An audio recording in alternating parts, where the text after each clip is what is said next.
mais moi, je vous ai choisi. Je vous ai choisi. Et je vous ai établi. Et je vous ai établi. Afin que vous alliez. Afin que vous alliez. Et que vous portiez du fruit. Et que vous portiez du fruit. Et que votre fruit demeure. Et que vos fruits demeurent. Afin que ce que vous demanderez au Père en mon nom. Afin que ce que vous demanderez au Père en mon nom. Il vous le donne. Il vous le donne. Regardez ce que Jésus disait à ses disciples. Il a dit, les grenades sont à l'image du ministère qui reste du fruit de Jésus. C'est prophétique. Les grenades étaient en bordure des vêtements d'Aaron, le sacrificateur, un prophète. Jésus dit, ce n'est pas nous, ses disciples, qui l'avons choisi.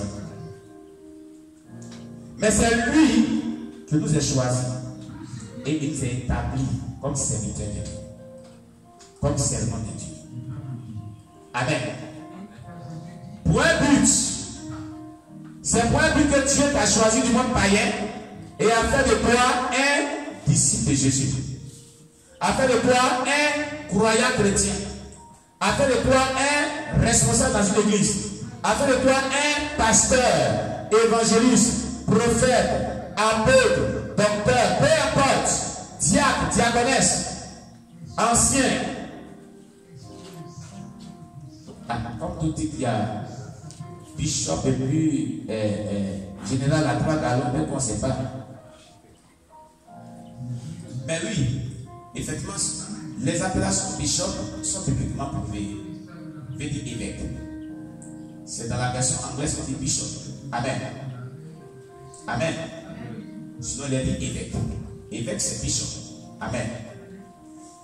Seulement que les gens aiment cette appellation parce que elle est tellement intéressante dans le langage anglais. Sinon, c'est évêque. La Bible dit que si quelqu'un aspire à la charge d'évêque, c'est dans la Bible. Il aspire à une œuvre excellente. Que l'évêque ne soit pas donné au vin, et etc. Donc, c'est bibliquement prouvé. Amen. Alléluia. Mais je voudrais dire une chose. Jésus dit, c'est lui qui nous a choisis et établis afin que nous allions et que nous portons du fruit. Tout chrétien doit porter du fruit. Tout chrétien doit aller. Il nous a choisis et il dit que nous partions et que nous portons du fruit. Et quand il a dit, je vous ai choisi, je vous ai établi afin que vous alliez, que vous portez du fruit. Allez où? Dans son champ de mission. Allez où? Œuvrer pour lui. Allez où? Travailler pour lui. Et que le travail que nous allons faire, le Dieu que nous allons faire, puisse porter des fruits. Donnez-nous des résultats. Qu'il y ait des conversions, qu'il y ait vraiment la transformation de la vie des gens, qu'il y ait le salut de la vie des gens. Alléluia. Voilà pourquoi Dieu nous a choisis et nous a établis. Il dit afin que vous alliez et que vous portez du fruit et que vos fruits demeurent.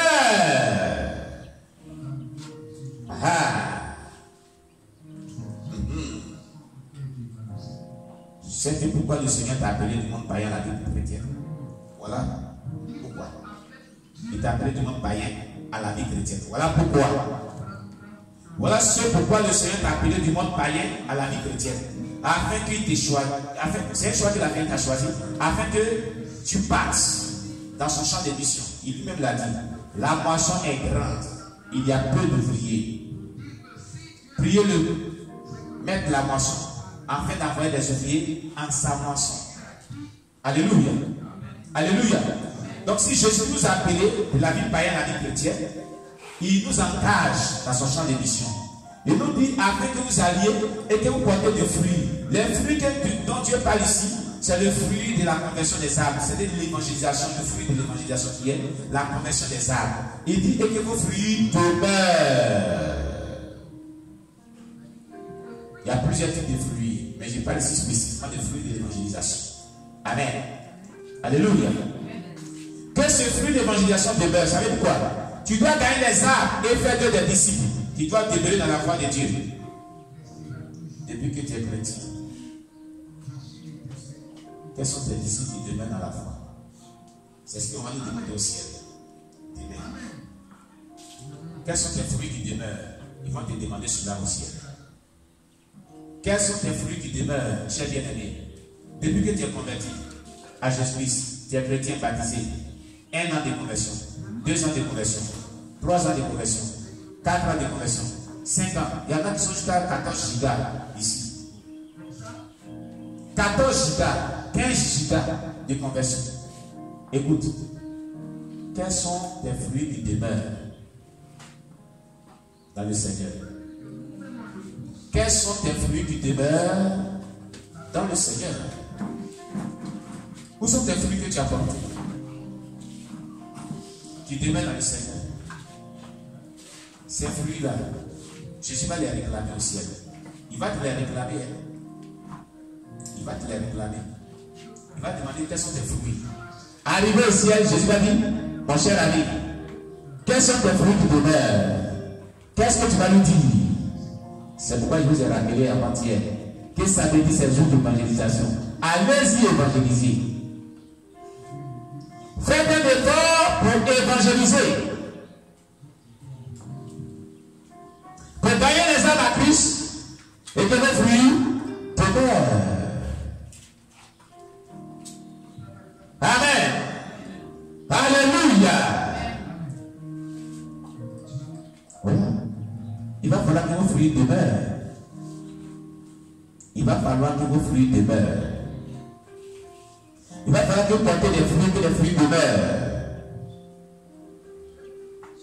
Maintenant, il dit, c'est alors que tout ce que tu vas demander là, il va te le donner. Vous voyez? C'est alors que tout ce que tu vas demander, il te l'accordera. Quand tu vas voir tes fruits demeurer, quand tu vas porter les fruits qui demeurent, tout ce que tu demanderas, il te l'accordera. Il y a souvent certains passages de la Bible qui sont des bénédictions, des grâces excellentes pour nous. Des faveurs que Dieu met à notre disposition que nous ne faisons pas attention. C'est ça. C'est un secret pour être prospère. C'est un secret pour qu'on soit exaucé dans tout ce qu'on demande à Dieu. C'est pas ce qu'il y a écrit. Relis.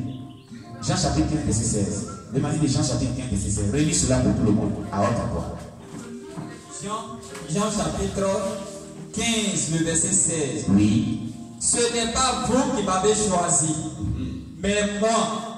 Je vous ai choisi et je vous ai établi, afin que vous alliez et que vous portiez du fruit, et que votre fruit demeure, afin que ce que vous demanderez au Père en mon nom, il vous le donne. Vous comprenez? Ce que tu vas demander au Père en son nom, il te l'apporte. Si tu portes des fruits et que tes fruits demeurent, il y a plusieurs fruits. Le fruit de l'évangélisation. Mais avant d'arriver au fruit de l'évangélisation, il y a le fruit du caractère chrétien, de ta conduite de sanctification, de ta conduite de crainte de l'Éternel. Savez-vous que Jean chapitre 9, verset 31 nous dit, nous savons tous que Dieu n'exauce pas les pécheurs. Mais celui qui l'honneur qui fait sa volonté, c'est celui qui les exauce. Jean chapitre 9, verset 31 le dit. Donc, pour que tu demandes toutes choses à Dieu et pour qu'il te donne dans ce passage, il va falloir que tu portes des fruits de la sanctification, la crainte de Dieu. Donc, Galates chapitre 22, verset 5. Galates chapitre 5, verset 22. Le fruit de l'esprit qui est l'amour, la joie, la paix, la tempérance, la douceur, la bénité. Tous ces fruits-là, il faut que tu les portes aussi. Il faut que tu les portes, il faut que ce soit qui caractérise. Alléluia. Il faut que cela soit démonté dans ton caractère, dans ta conduite, dans ton comportement. Amen. Car cela est si important. Cela est très important. Le chrétien doit être celui-là qui vit la vie chrétienne dans la crainte de Dieu et selon que Dieu veut. Quand il vit la vie chrétienne comme Dieu le veut, dans la crainte de Dieu, en marchant, en posant des actes que Dieu veut, tu portes des fruits, des bons fruits. Et si tes fruits là demeurent, il sera efficace dans l'évangélisation. Et quand l'évangélisation va porter son fruit, Tout ce que tu demanderas au Père, il te l'accordera, comme le déclare ici la Bible. Alléluia. Alléluia. Aujourd'hui, beaucoup de chrétiens élisent ce fait-là. Donc, les grenades expriment tout cela. Il exprime son amour, sa compassion. Jésus exprime son amour, sa compassion, sa douceur, sa générosité et apporte la délivrance, la guérison à tous ceux qui étaient tourmentés. Luc chapitre 4, verset 18 à 19. Luc chapitre 4, verset 18 à 19. Luc chapitre 4, verset 18 à 19.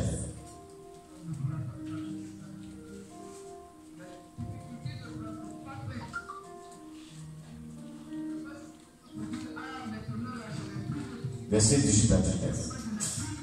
Luc chapitre 4, verset 18 à 19. L'Esprit du Seigneur est sur moi, parce qu'il m'a oint pour annoncer une bonne nouvelle aux pauvres. Il m'a envoyé pour guérir ceux qui ont le cœur brisé, pour proclamer aux captifs la délivrance et aux aveugles le recouvrement de la vue, pour renvoyer libres les opprimés, pour publier une année de grâce du Seigneur. Amen. Amen. Gloire à Jésus-Christ. Amen. L'Esprit du Seigneur est sur lui pour guérir, pour délivrer, livrer les captifs. Amen. Donc Jésus-Christ exprime son amour par sa compassion, sa douceur, sa générosité et apporte la délivrance, la guérison à tous ceux qui étaient tourmentés. Amen. Ceci représente pour nous aujourd'hui les fruits de nos ministères. Nous aussi, les fruits de nos ministères. Dans Marc chapitre 16, verset 20. On va lire Marc chapitre 16, verset 20. Tous ceux qui servent Dieu, qui ont un ministère quelconque, les fruits de leur ministère doivent être représentés aussi. Marc chapitre 16, verset 20. L'évangile de Marc chapitre 16, verset 20.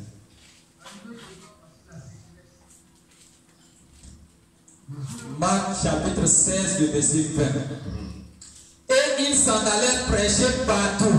Et ils s'en allaient prêcher partout. Le Seigneur travaillait avec eux. Le Seigneur travaillait avec eux. Et confirmait la parole par les miracles qui l'accompagnaient. Et confirmait la parole par les miracles qui l'accompagnaient.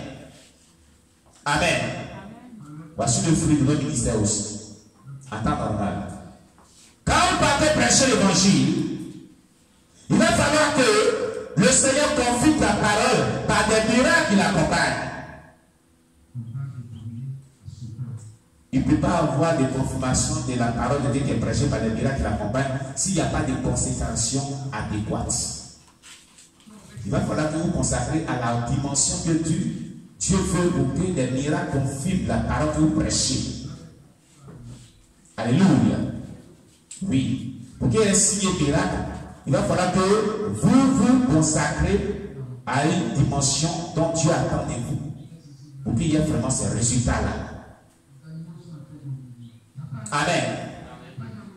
Et lis-nous le verset 15 à 19. Marc chapitre 16, verset 15 à 19. Marc chapitre 16, le verset 15 à 19. Oui. Puis il leur dit, allez par tout le monde. Allez par tout le monde. Et prêchez la bonne nouvelle. Et prêchez la bonne nouvelle. À toute la création. À toute la création. Celui qui croira. Celui qui croira. Et qui sera baptisé. Et qui sera baptisé. Sera sauvé. Sera sauvé. Mais celui qui ne croira pas. Qui ne croira pas. Sera condamné. Sera condamné. Voici les miracles qui accompagneront ceux qui auront cru. À mon nom. Ils chasseront les démons. Ils parleront de nouvelles langues. Ils saisiront des serpents. S'ils boivent quelques breuvages mortels. il ne leur fera point de mal. Ils imposeront les mains aux malades. sera guéri. Amen. Cette recommandation, cette grâce-là est adressée à qui? Est adressée à qui? Oui, à tous les enfants de Dieu, sans distinction. Aujourd'hui, on pense que les signes et les miracles sont seulement pour les pasteurs qui doivent les accomplir. Non, il est dit dans ce texte. Voici les signes et les miracles. Il est dit d'abord, allez par tout le monde. C'est pas ça? Faites des disciples de toutes les nations. C'est pas ça? En annonçant l'évangile. Alors, c'est la grande commission. Tout enfant de Dieu est appelé à prêcher l'évangile, à évangéliser. C'est pas ça? Tout enfant de Dieu est appelé à aller évangéliser, n'est-ce pas? Et quand tu vas aller évangéliser, les signes et miracles doivent confirmer la parole de Dieu que tu vas prêcher. Dieu te fait une grâce. Il dit quoi? Il dit, et tous ceux qui croiront à mon nom, à ceux qui auront cru à mon nom, je vais poser une question.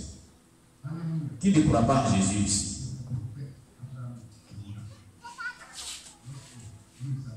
Vous comprenez? Il a dit, voici les signes et les miracles qui accompagneront ceux qui auront. Voici les signes et les miracles qui accompagneront ceux qui auront. Et les autres ne répondent pas. Voici les signes et les miracles qui accompagneront ceux qui auront. Plus fort. Ceux qui auront. Donc, il avait dit, hier,